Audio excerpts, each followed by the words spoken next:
Assalamualaikum warahmatullahi wabarakatuh. Kami dari kelompok 1 akan mempresentasikan hasil kelompok kami. Namun sebelumnya kami izin untuk memperkenalkan diri. Assalamualaikum warahmatullahi wabarakatuh. Perkenalkan, nama saya Yasmin, NIM 25285. Assalamualaikum warahmatullahi wabarakatuh. Perkenalkan, nama saya Ikna Nabila Nafisa dengan NIM 25208. Assalamualaikum warahmatullahi wabarakatuh. Nama saya Destia Ragil Rahmadani, NIM 252124. A. Pengertian taharah. Taharah menurut bahasa berarti bersih. Sedangkan taharah menurut syiarah ialah mengerjakan sesuatu yang menyebabkan seseorang dapat mengerjakan sholat dan semisalnya. Taharah menurut fuqaha atau ahli fikih berarti membersihkan hadas atau menghilangkan najis, yaitu najis jasmani seperti darah, air kencing, dan tinja. Hadas secara maknawi juga berlaku bagi manusia. Mereka yang terkena hadas ini terlarang untuk melakukan sholat dan mensucikannya. Mereka wajib wudu, mandi, dan tayamum. Berarti taharah merupakan kegiatan mensucikan, membersihkan, atau menghilangkan hadas dan najis dengan syarat dan urutan yang telah ditentukan untuk melaksanakan ibadah kepada Allah Subhanahu wa Ta'ala. Pengertian najis. Najis adalah suatu perkara yang dianggap kotor oleh syiarah yang dapat mencegah keabsahan sholat, seperti darah, air seni, kotoran manusia ataupun hewan, dan lain-lain. Dari definisi tersebut dapat diambil kesimpulan bahwa barang kotor yang ada di sekitar kita belum tentu dihukumi najis karena tidak semuanya mencegah keabsahan sholat, seperti tanah, lumpur, sampah, dan lain-lain. Macam-macam najis dan cara mensucikannya.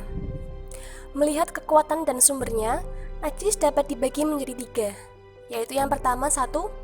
Najis muhalladah, yang kedua najis muhaffafah, yang ketiga najis mutawasithah. A. Najis muhalladah. Najis muhalladah adalah najis dari anjing, babi, dan segala keturunannya. Seluruh bagian hewan tersebut najis hukumnya. Oleh karena itu, jika hewan tersebut bersentuhan dengan suatu benda, maka bagian yang saling bersentuhan tersebut basah, salah satu atau keduanya. Adapun cara mensucikannya, bagian suatu benda yang terkena najis muhalladah adalah: basuhlah daerah yang terkena najis muhalladah dengan air sebanyak 7 kali, yang salah satunya dicampur dengan debu. Sebelum dibasuh, zat najis tersebut harus dihilangkan terlebih dahulu. Seperti kotoran anjing yang mengenai lantai, haruslah dihilangkan terlebih dahulu, baru setelah itu dibasuh. Bisa juga dengan memasukkan benda yang terkena najis tersebut ke dalam sungai yang keruh dan mengerakkannya sebanyak 7 kali.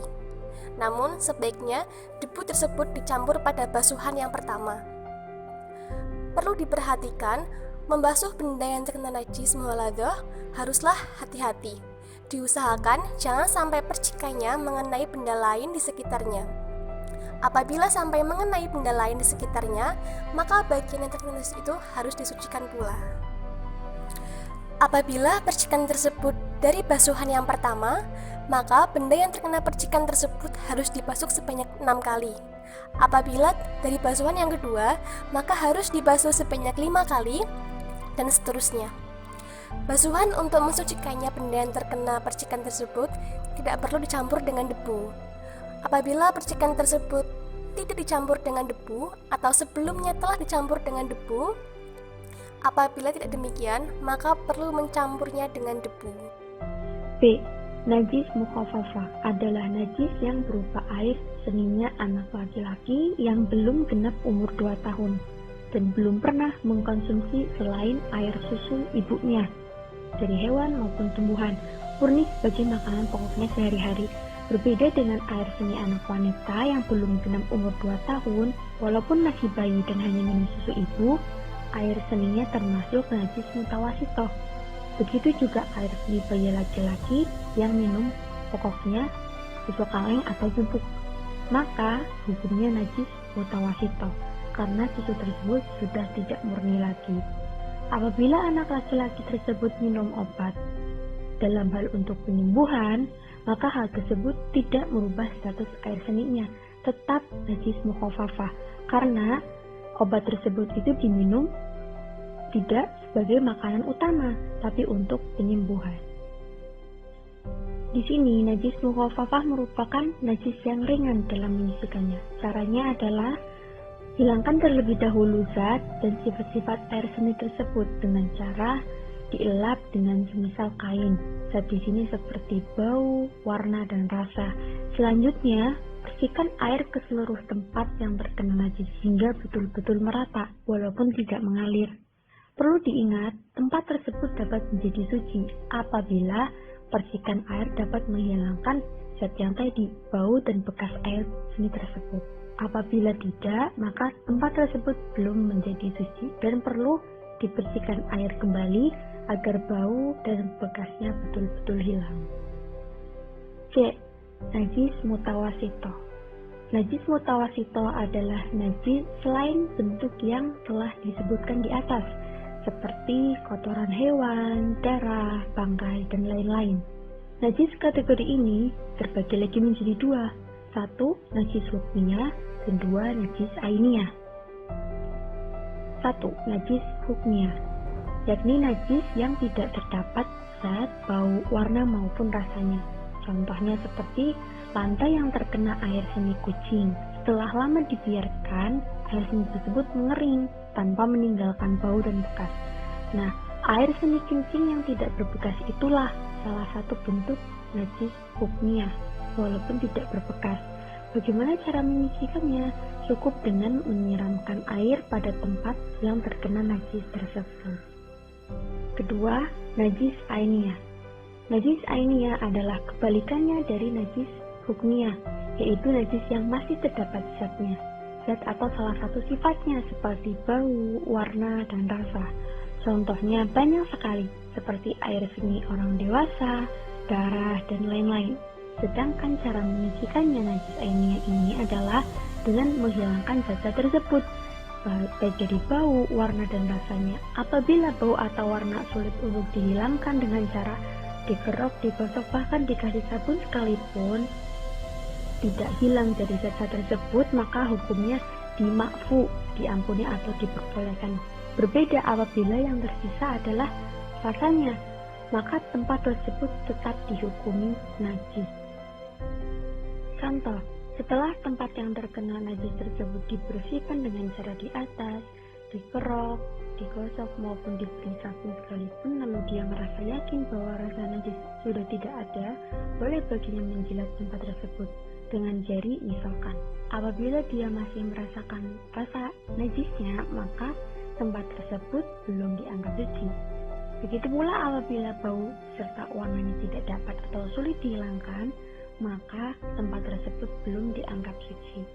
Perlu diketahui, tidak boleh menyucikan benda yang terkena najis dengan cara memasukkannya ke dalam air yang kurang dari 2 kula. 2 kula tersebut di sini sekitar 270 liter, karena air tersebut akan ikut menjadi najis, sebab air yang kurang dari 2 kula ini akan menjadi najis apabila kejatuhan najis, walaupun tidak berubah. Kemudian hukum istinja. Istinja secara bahasa berarti terlepas atau selamat. Sedangkan menurut pengertian secara syariat adalah bersuci setelah buang air besar atau buang air kecil.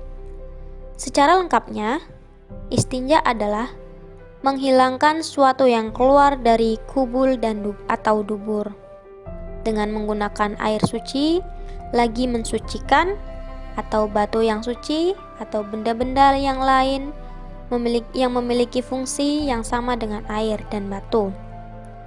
Dan hukum istinja adalah wajib bagi setiap orang yang baru keluar air besar ataupun air kecil dengan air atau media lainnya. Istinja yang baik yaitu menggunakan air, kemudian bilas pula dengan batu. Syekh Abdurrahman Al-Juzairi mengatakan istinja hukumnya fardu. Ulama Hanafiyah berkata bahwa hukum istinja atau aktivitas lain yang menggantikan kedudukannya seperti istijmar adalah sunnah muakkadah, baik bagi laki-laki maupun perempuan. Sementara itu, Hasan bin Salim Al-Kaf dalam Al-Taqrirat Al-Sadidah, sebagaimana dijelaskan Rosidin, membagi hukum istinja menjadi 6. Antara lain, 1. Yang wajib. Istinja hukumnya wajib jika yang keluar adalah najis yang kotor lagi basah, seperti air seni, madzi, dan kotoran manusia. Yang kedua, sunnah.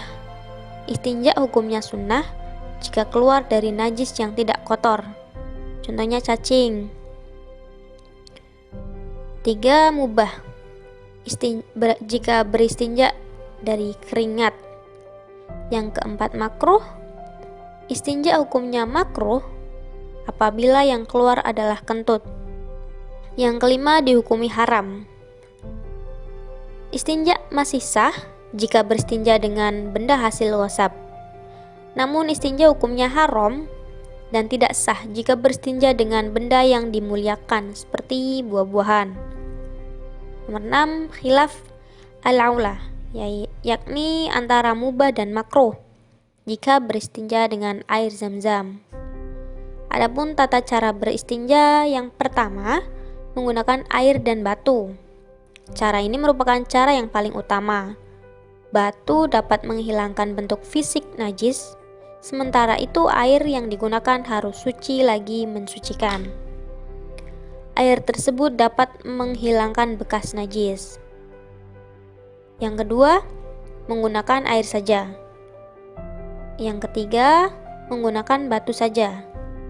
Adapun batu yang diperbolehkan untuk beristinja haruslah suci, bukan najis atau terkena najis. Merupakan benda padat, kesat, dan bukan benda yang dihormati.